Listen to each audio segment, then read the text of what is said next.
Welcome back to Brain Boogerz, where we talk mental health, life lessons, and the stuff that gets stuck in our brains so we can experience forward motion. I'm MJ, and today I want to talk about learning. Not just learning styles or study habits, but the deeper stuff underneath all that. Before we get into it, if this kind of conversation helps you think a little deeper, go ahead and subscribe, follow, or share Brain Boogerz with somebody who's doing the work of growing too. Because a lot of adults don't hate learning, they hate what learning used to cost them. Embarrassment, confusion, correction, exposure, being wrong in public, feeling slow, feeling behind, feeling like they should already know.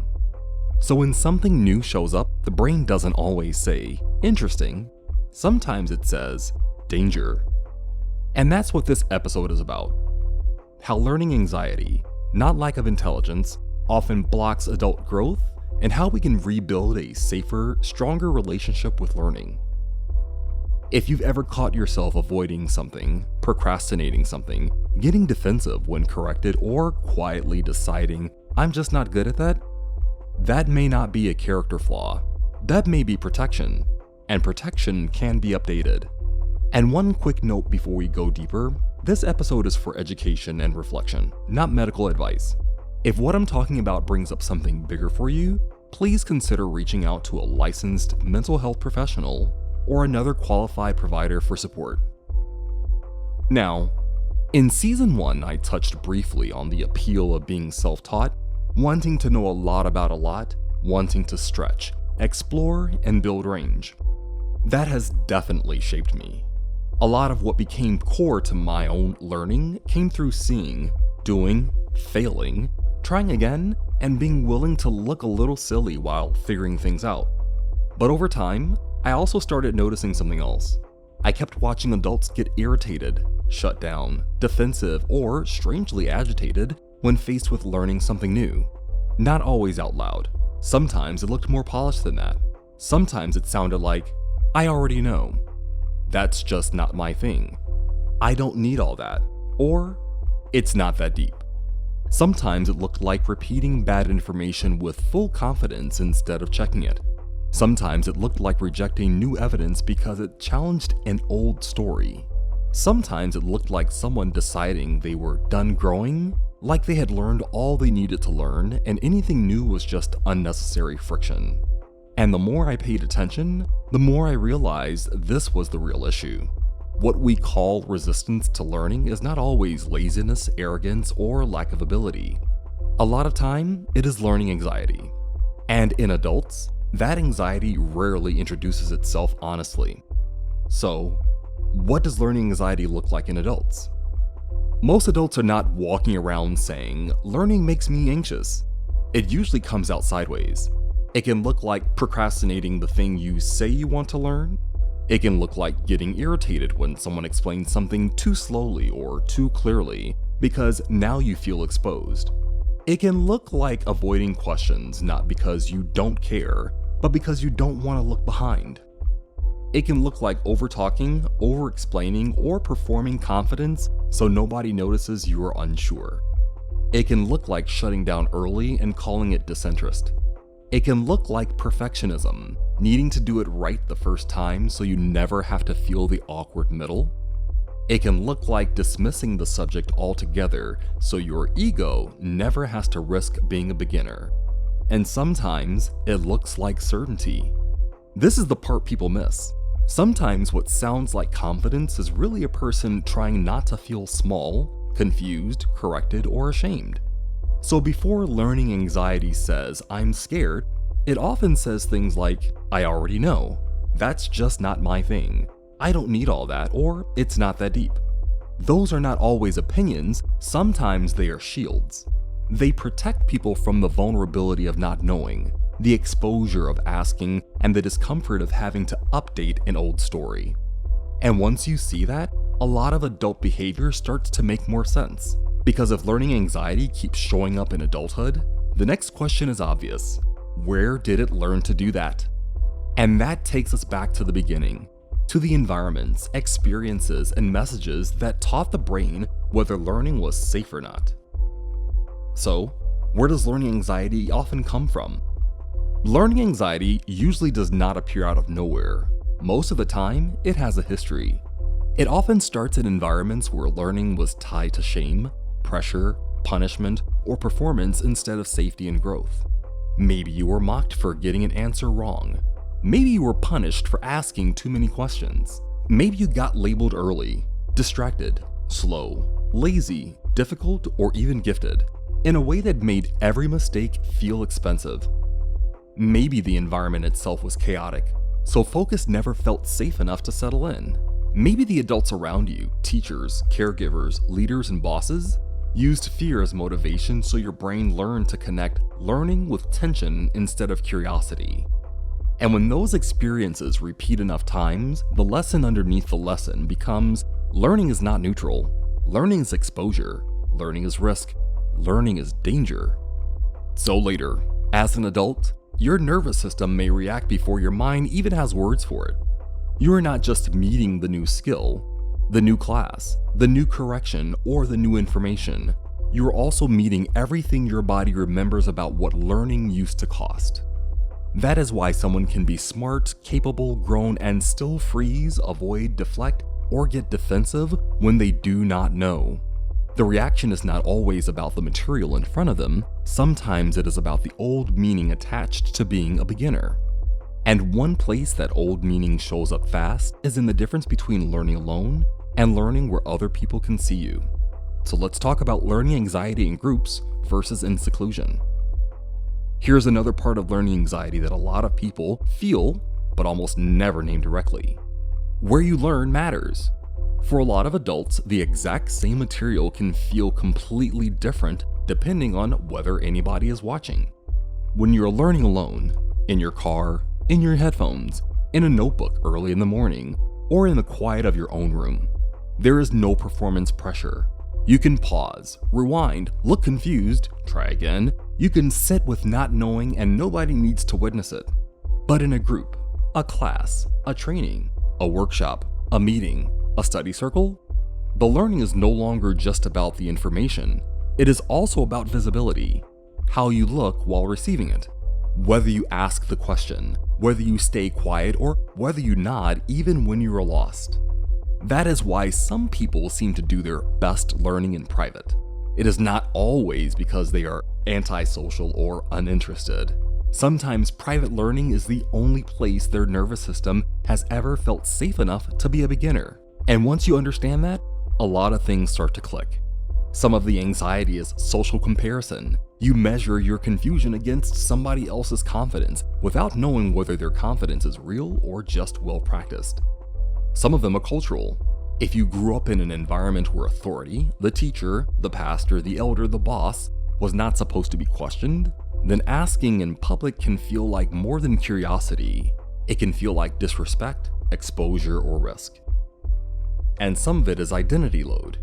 If you are the only one in the room who looks like you, sounds like you, comes from where you come from, or carries what you carry, then learning is not the only thing happening.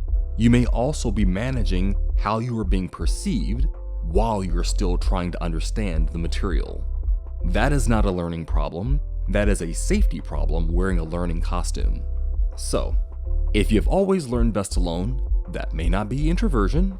It may be wisdom your nervous system figured out before your mind had words for it. And if seclusion has been your safe room, the repair does not start by throwing you into the deepest end of group learning. It starts smaller than that, with enough safety, support, and repetition for your brain to learn that visible learning does not have to mean danger. And once you have some safety in place, then it makes sense to ask a different question. How do you actually take information in and work with it once you feel safe enough to learn? That is usually where the conversation about learning styles starts. Most people, when they say learning style, really mean this is the way learning feels easiest for me to access. A common framework for talking about this is VARK: visual, auditory, reading and writing, and kinesthetic, or hands-on, movement-based learning. And that language can be useful as long as we use it carefully. Here's the sciencey correction. The evidence does not really support the idea that most people have one fixed sensory channel they are meant to learn through forever. Learning is more distributed than that. It usually works best when multiple systems are involved: attention, memory, language, pattern recognition, movement, emotion, prior knowledge, all working together.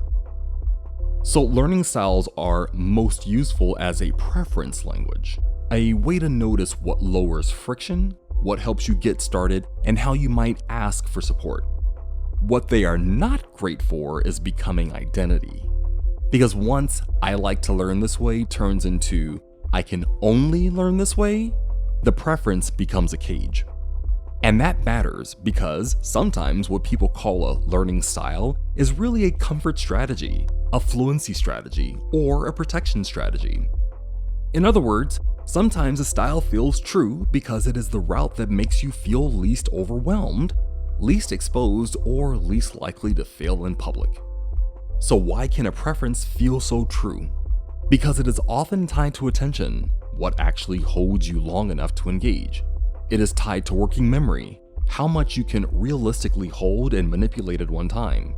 It is tied to stress level, because when stress goes up, working memory often goes down and your options can suddenly feel smaller. And it is tied to prior knowledge, what you already know well enough to connect the new thing to. So yes, preferences are real. They can be helpful. They can lower friction and make the first contact with a topic easier. But they are not destiny. They are a starting point, not a final identity. So with that in mind, let's slow it down and look at the main styles one by one, not as boxes to trap ourselves in, but as patterns that can reveal both strengths and blind spots. Here's a quick breakdown of the styles, strengths, and traps. First, visual style. A lot of people naturally lean visual, and it makes sense. We live in a world full of screens, symbols, diagrams, dashboards, slides, charts, timelines, and color-coded everything. Visual learning can be incredibly helpful because it gives the brain shape. It lets you see patterns, compare categories quickly, organize information in space, and track how pieces relate to each other. That is why visual learners often do well with diagrams, mind maps, tables, timelines, and anything that turns a wall of words into a structure you can actually look at. But visual learning has its own traps, and some of them are sneaky. One trap is the pretty notes trap. Color coding, highlighting, and beautifully organized pages can feel productive because they are active, but they do not always force you to retrieve or reorganize the idea. Sometimes you're decorating information, not learning it. Another trap is the recognition illusion. You have seen the chart, the slide, the page, or the infographic often enough that it feels familiar and your brain quietly upgrades that familiarity into mastery. There is also diagram worship, remembering the shape of a model without being able to explain the logic underneath it. You know where the arrows go, but not why they go there. And then there is split attention overload. Too many arrows, boxes, highlights, captions, and side notes can crowd working memory so badly that you lose the actual thread. And of course, there's the screenshot problem. Collecting slides, saved posts, charts, or graphics can create a false sense of ownership. I have it starts to feel like I know it. So if visual learning is one of your stronger routes, the goal is not to stop using it. The goal is to make it do more real work for you. One good move is to make a one-page concept map, then cover it and recreate it from memory. That shifts you from recognition into retrieval. Another is to add a why line to every arrow or connection. Not just A goes to B, but A leads to B because that is what turns a visual into understanding. Next, auditory style. Auditory learning is one of the oldest routes we have. Long before textbooks and slides, people learned through voice, story, rhythm, repetition, call and response, and conversation. That is part of why this style can be so powerful. Hearing ideas out loud can make them feel alive, connected, and easier to follow over time. Auditory learners often do well with discussion, lectures, storytelling, and explaining things out loud. Rhythm and phrasing can also help memory, which is why some people remember a spoken line long after they forgot the page it came from. But auditory learning has its own traps too. One is the familiarity illusion. Something sounded clear, so it starts to feel like it belongs to you. A strong speaker can make an idea feel obvious, and your brain can quietly borrow their clarity. Another is passive absorption. Listening is wonderfully low friction until it turns into background noise. I love audiobooks, and if you see me with my earbuds in or headphones on, I am probably listening to one. Some books pull me all the way in, and I can talk about them later with friends or even turn them into an episode. But others start to drift into the wallpaper for all kinds of reasons. The voice is flat, my mind is foggy, or I picked the book because some list suggested it. And once it becomes background, it can feel like learning, even when very little is sticking. There's also distraction sensitivity.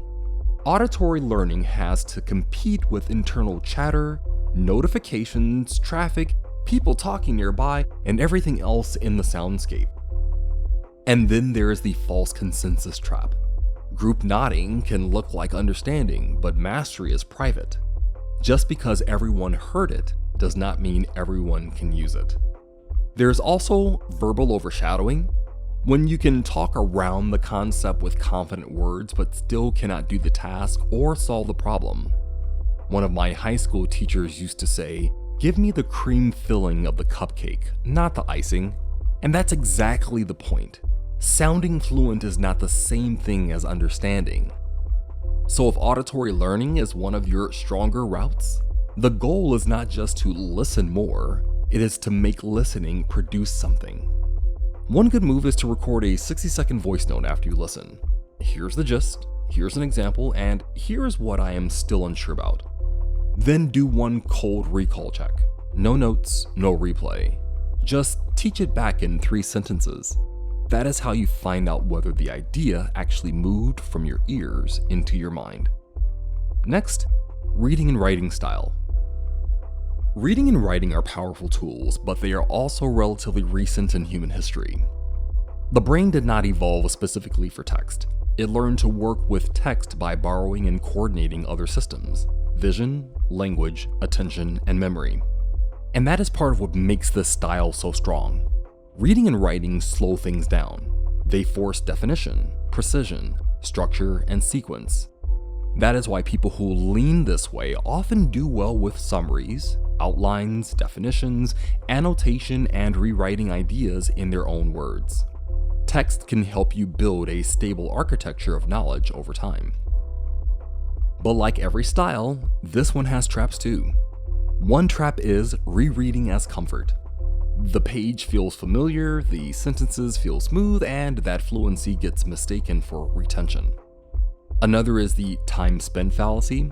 "I studied for 3 hours" starts to sound like proof, but time is not the metric, retrieval is. There's also copying without composing. Rewriting notes word for word can look diligent while bypassing the harder work of deciding what the idea means and how to say it yourself. Then there is highlighting addiction. Highlighting helps you select. It does not automatically help you retrieve. And there is definition hoarding. Being able to recite the wording but not apply it to a real-life example, a new case, or a problem that changes shape.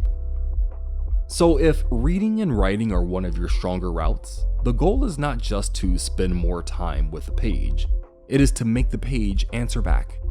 One good move is to close the page and write a 5-sentence summary from scratch. No copying, no peeking, just your own language. Then add 2 lines, one example from your own life and one counterexample or boundary case. That is how text turns into understanding instead of just familiarity. And finally, kinesthetic or sensory motor style.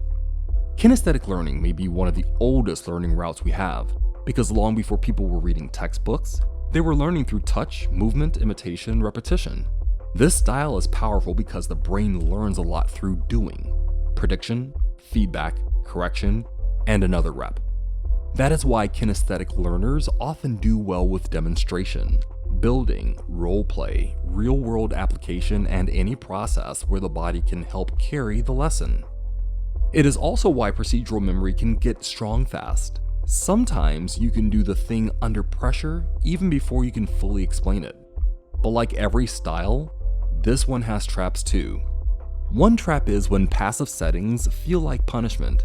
Sitting still for too long can spike restlessness and drain attention, and that's often mislabeled as laziness or not trying. Another is motion without method. Movement can help learning, but movement by itself is not enough. If there is no feedback loop, no adjustment, and no reflection, activity can turn into avoidance. There's also the classic "I get it when I do it" trap, until you have to explain it. Procedural learning can outrun conceptual understanding. I remember a tennis coach telling me he was surprised by how I handled ground strokes in an actual game after looking shaky in the intro class. Then he said something I'd never forget. You have to match the movement to the concepts and principles. It cannot just be reaction, it has to become intentional reaction. There's also overconfidence from early wins. Hands-on progress can feel fast at the beginning, and then the plateau shows up. When it does, motivation can drop if you thought speed meant mastery. And then there is context lock. You can do the skill in the exact practice setting, but it does not always transfer when the context changes. So if kinesthetic learning is one of your stronger routes, the goal is not just to stay in motion, it is to make the motion teach you something. One good move is short practice bursts with real movement built in. Stand up, walk, build a tiny version, rehearse the gesture, do one rep, then pause. Then add a feedback rule after each rep. What changed? What stayed stuck? And what is the next micro adjustment? So if we pull all that together, learning styles can be useful for a few real reasons. They can help you choose study methods that lower friction, build an environment that supports attention, and explain your needs more clearly to a teacher, coach, or mentor. That is the helpful version. The unhelpful version is when a preference hardens into a limit. Learning styles are not great for deciding you cannot learn something, for avoiding the reps that would actually build skills, or for turning learning into a special conditions only situation. Because real mastery usually asks more of you than one route. You see it, hear it, write it, do it, and then you repeat it with adjustments. So the goal is not to find your one magical lane and stay there forever.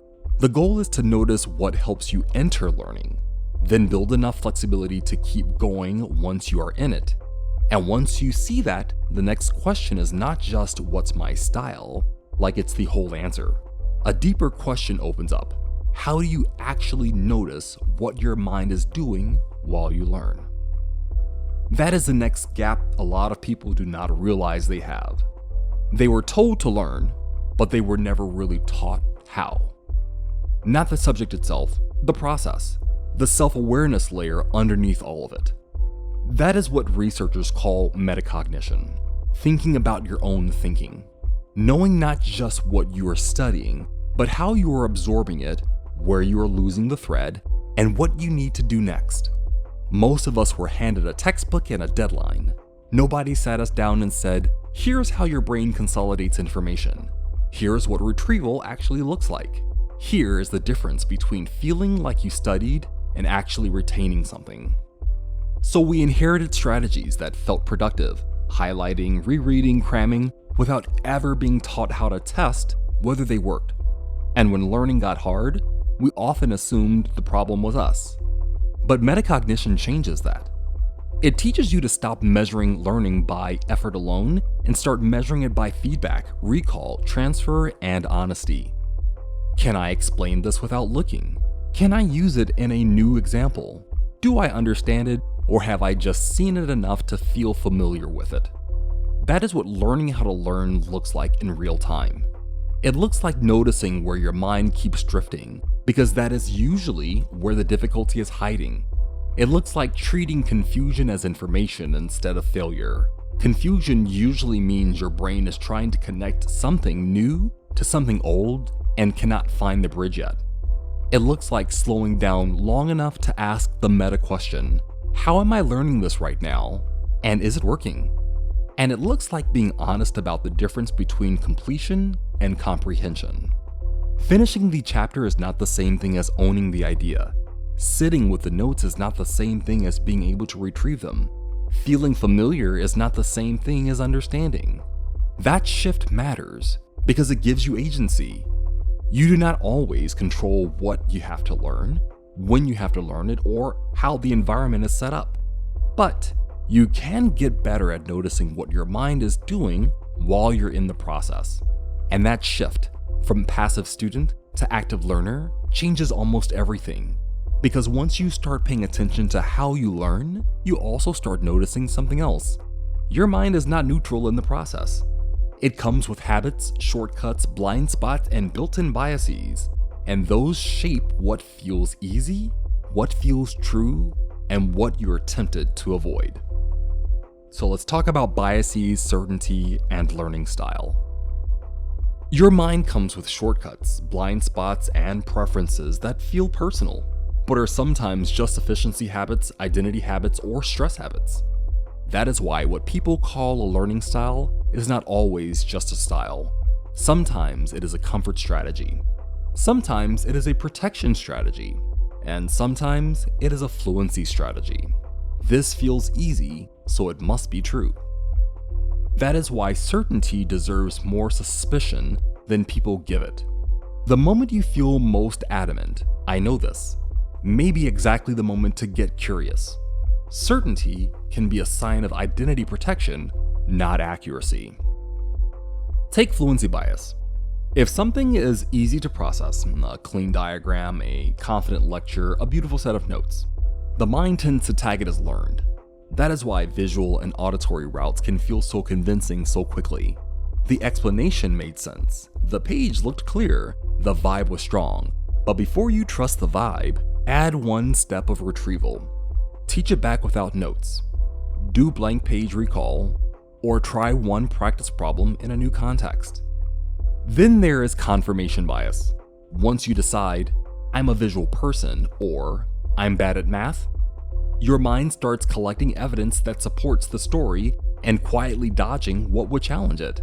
So instead of choosing the reps that build skill, you choose the methods that protect identity. One good correction is a simple disconfirming reps rule. Do 2 reps in the mode you usually avoid. If you hide in reading and writing, do a 1-minute voice teach back. If you hide in listening, write a 5-sentence summary from scratch. Stress changes the picture too. Under threat, attention narrows and working memory shrinks. That is when people fall back into the safest feeling routes, rereading, passive listening, over-organizing notes, not because those are always best, but because stress makes flexibility harder. So sometimes the real adjustment is not study harder. It is regulate first, then learn, breathe, walk, hydrate, unclench, then do one short retrieval task while your brain is still calm enough to use it. Overconfidence shows up here too. This is the I get it moment that arrives way too early. It hits especially hard in visual and auditory learning because recognition comes fast. You have seen it, you have heard it, you feel familiar with it, and your brain quietly upgrades that familiarity into competence. The fix is to switch from recognition to production. Explain it without notes, solve a new example, or find the edge case where the idea breaks. Then there is sunk cost. If you spend 3 hours making notes, part of you will want to believe the notes worked. If you built a whole routine around one method, you may defend the method long after the results stopped justifying it. That is effort justification talking. A better question is not how long did I study, but out of 5, how well could I teach this cold? And finally, authority bias and social proof. If the environment rewards one style, lecture heavy, test heavy, compliance heavy, people adapt to survive it, then start calling that adaptation preference.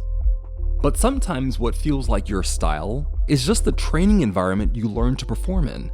That's why it helps to separate performance for school or work from learning for mastery, and build a private practice loop that actually fits how you learn best. And once you see all that, the point is not to judge yourself for having biases. It is to stop mistaking them for truth. Because once you can name the shortcut, you can choose a better move. Quick personal story. Back when I was consulting, a manager coached me in real time. He asked me a question, and before I even answered, he stopped me. Because my face and body language were already doing that thing that says, yeah, I know.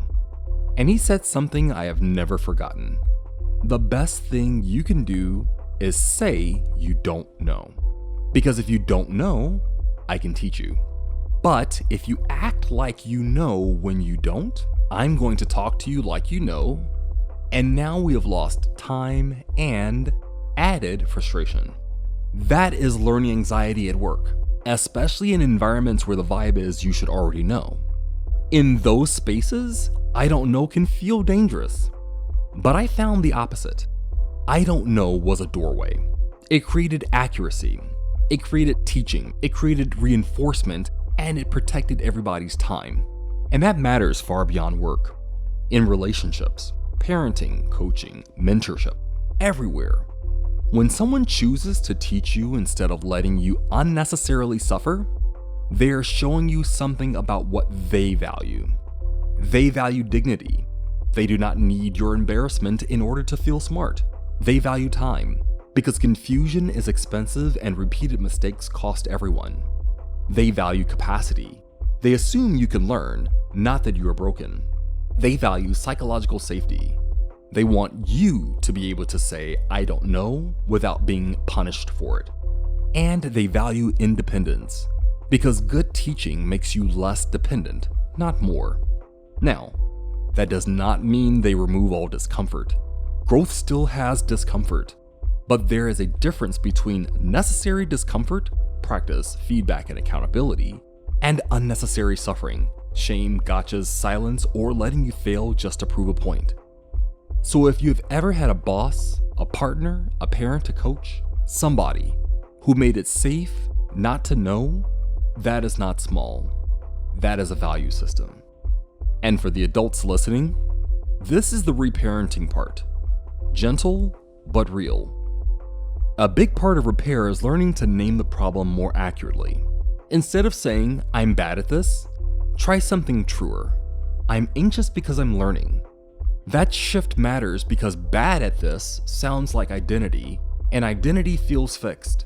Anxious while learning is a state, and states can change. Another part of repair is shrinking the exposure. Make the first step so small it almost feels silly. 5 minutes of practice, 1 flashcard, 1 paragraph, 1 rep, 1 drill, 1 example. Your nervous system does not need a heroic performance first. It needs proof that learning can be survivable. Then build safety cues on purpose. Start in private if you need to. Choose one supportive person or one kind community. Use a timer, a familiar drink, a steady playlist, a predictable routine, anything that tells your body we're safe enough to try.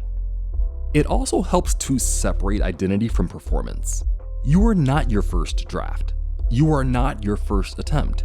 You are not your first day. Early awkwardness is data, not destiny. And finally, track evidence, not vibes. After each session, write down 3 things: what you did, what improved, even if it was only 1%, and what still confused you. Progress leaves receipts. The brain loves to say, nothing is changing. Evidence is how you answer back. Because one of the biggest repairs is simply learning to stop misreading the process itself. A lot of what we call failure is actually what learning feels like before it settles. I think one of the biggest things we get wrong about learning is this. We expect it to feel like confidence, but real learning usually feels more awkward than that. It feels like confusion, repetition, slow progress, missing the point, then catching it later, doing something badly before you can do it well. And that discomfort is not failure. A lot of the time, it is the process itself. We also get something else wrong. We think adults should always learn like polished adults. But sometimes the better move is to learn like a kid again. Playful, curious, experimental, and a little less ashamed of being new. And one place this matters most is when certainty shows up too early. That's when it helps to run a quick proof of learning check. Try this. Explain the idea in 2 clean sentences, give one real example, and then name one counterexample or boundary case.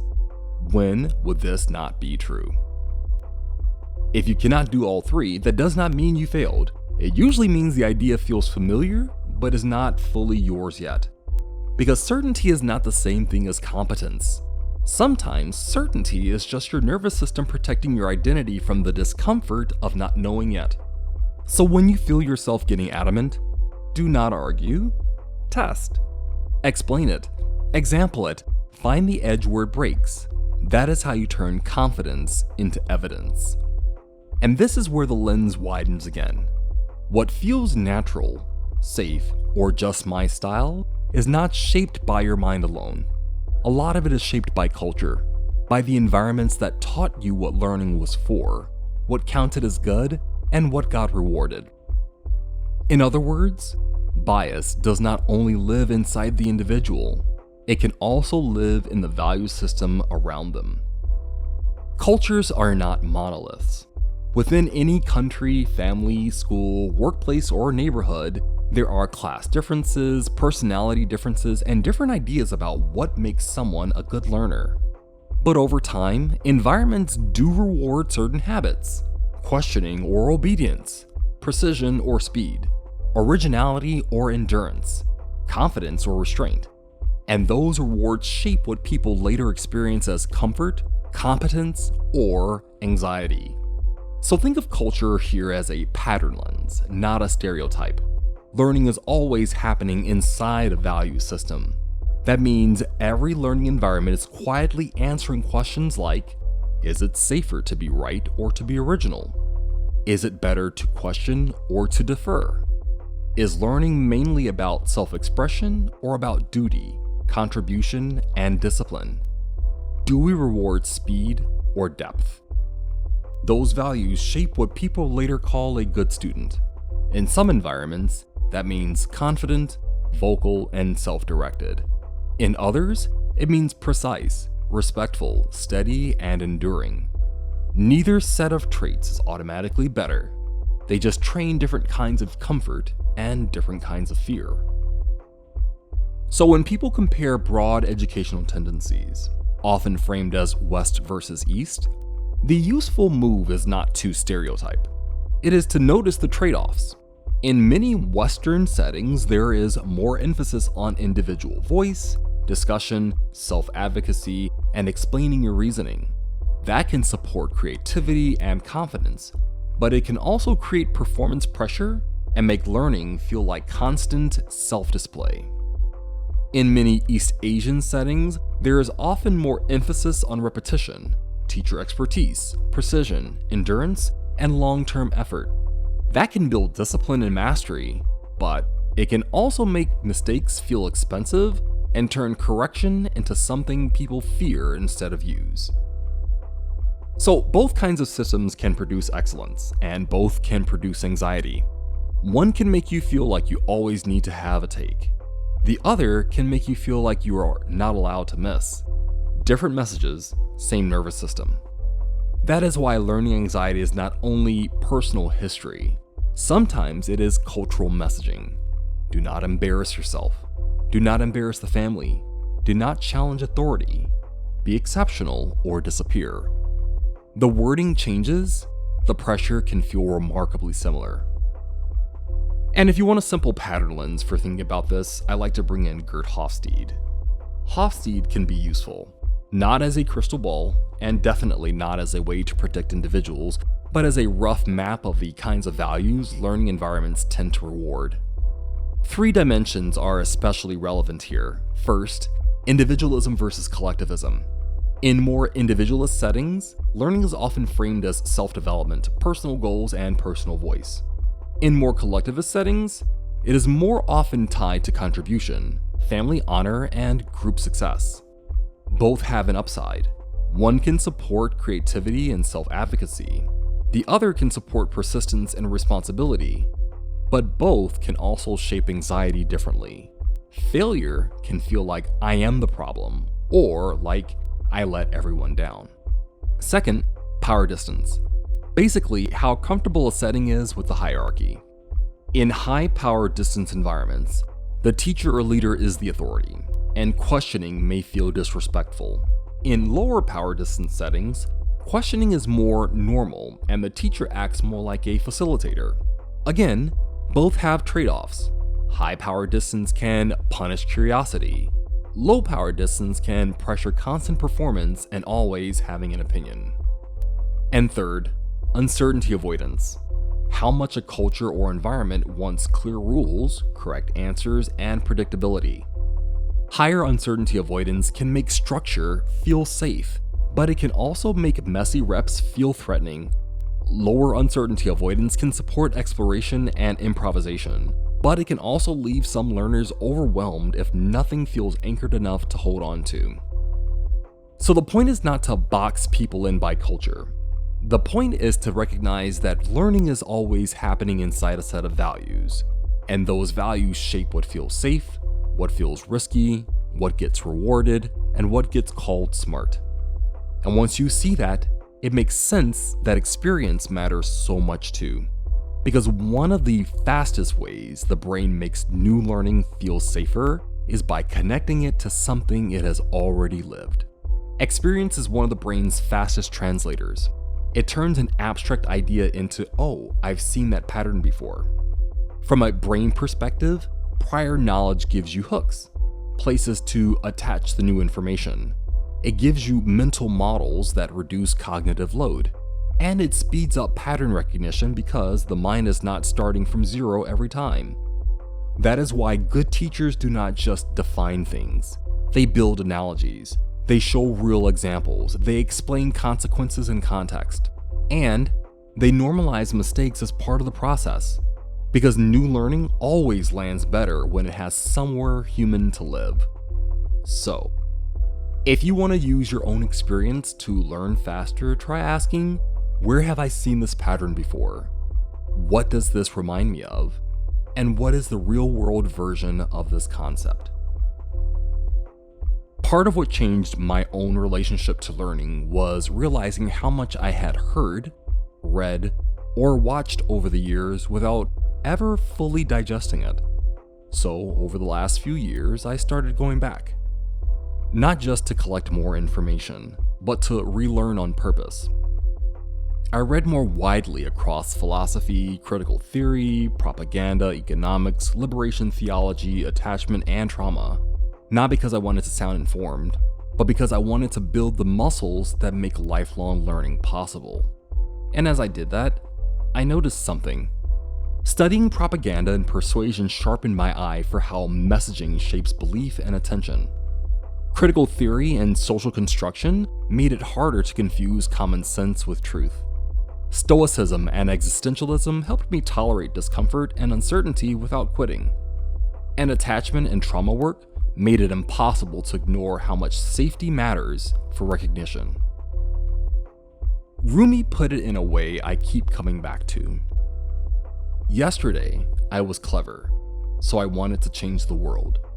Today, I am wise, so I am changing myself.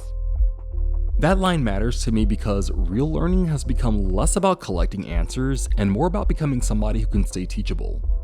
And once you start learning that way, another truth shows up fast. Some of the most important learning does not happen alone. So let's talk about the value of learning together. And here's the other side of all this. Seclusion can help you, and seclusion also has limits. There are things you can absolutely learn alone, and there are other things you cannot fully learn by yourself, because some knowledge only really comes alive between people.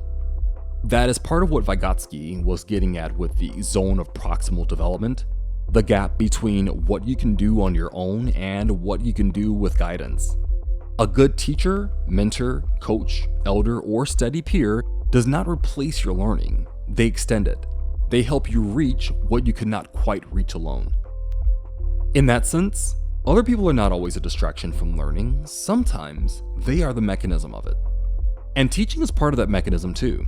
When you try to explain something to someone else, your understanding gets stress tested in real time. The gaps you can hide in your notes are much harder to hide in conversation. That is why teaching, mentoring, or even just talking an idea through with someone can deepen mastery so quickly. Think about what you have learned from people that a book never could have fully given you. The mentor who corrected you without humiliating you. The colleague who modeled something quietly and let you watch. The elder who sat with you long enough to show you the difference between experience and theory. The friend who said, "That's not quite right," and meant it kindly. That is the kind of learning that lives in a relationship. For most of human history, learning was communal. Oral tradition, apprenticeship, elders and novices sitting together, call and response, story circles. The knowledge did not just live in a book, it lived in the relationship between the people who held it and the people who were ready to receive it. So yes, individualized learning has its strengths, but it also has costs. And the anxiety around learning in groups, as real as it is, can slowly cut people off from the very relationships that would help them grow. So the question is not really group or solo. It is, who is safe enough to learn beside? And am I creating spaces where other people can learn beside me? Because when someone makes it safe for you not to know, that is a gift. And if you ever had it, you already know what it feels like. We talked about that earlier in the consulting manager story. That moment, if you act like you know, I'll talk to you like you know, was somebody choosing relationship over performance, and it changed the learning. That is not small, that is a value system. So, if all that is true, then lifelong learning is not just a mindset, it is a set of habits that help you stay open, honest, and in motion. What does this tell us about the lifelong learner's habits? They know how to stay curious by asking, "What am I missing?" instead of "What is wrong with me?" They use multiple inputs when they can, reading, listening, writing, doing, because real mastery usually grows through more than one route. They make time to review what they are learning, even briefly, because 10 honest minutes of reflection can do more than another hour of vague exposure. They use identity language that supports practice. I'm the kind of person who keeps trying, instead of language that locks them into defeat.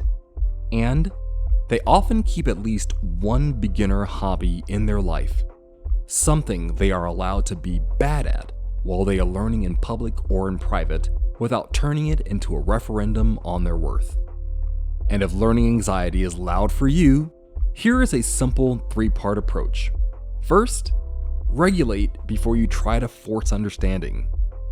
Take 60 to 90 seconds, slow your exhale, unclench your jaw and shoulders, put your feet on the floor. You are telling your body, this is not a threat. Second, learn in layers.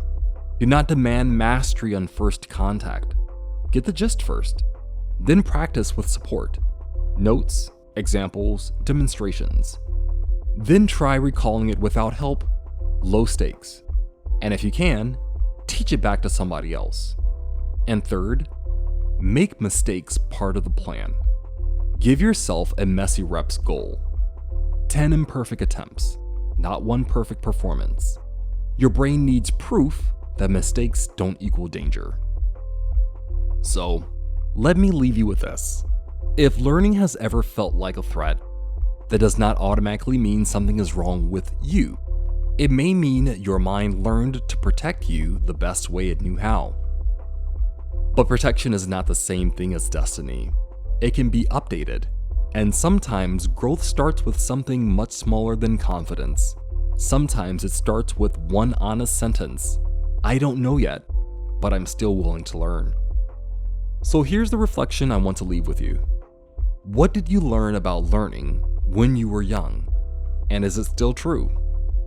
If it's not, maybe this is the season to update the story. And remember, on Brain Boogerz, we don't just clock the mess. We keep questioning, keep reflecting. We're intentional so we can heal, grow, and move forward with our whole selves intact. If this episode gave you language for something you've been living through, do me a favor, subscribe, leave a review, and share it with one person who needs it. and join me next time where we'll pick and dig in on Brain Boogers.